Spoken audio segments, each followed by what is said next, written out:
বলো কি রান্না হয়েছে? দেখ এদিকে কি রান্না হয়েছে আজকে। একবার দেশি পুঁটি মাছ, তাকে পেঁয়াজ কলি দিয়ে, মানে পেঁয়াজ কলি না, পেঁয়াজ পাতা।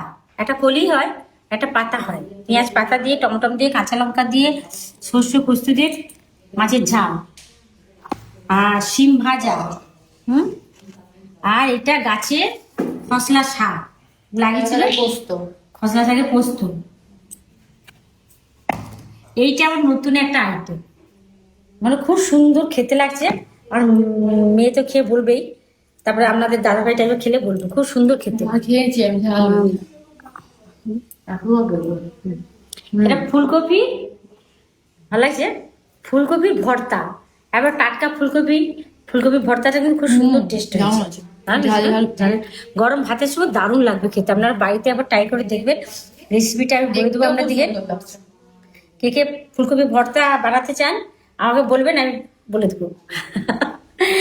আর এইটা আবার একটা, মানে টাটকা ফুলকপি, টাটকা ফুলকপি, ডাঁটাগুলো এত সুন্দর নরম। আমরা দাদাভাই বলে একটু ভাজা করতে, তাকে পেঁয়াজ কলি দিয়ে ভাজা করেছি।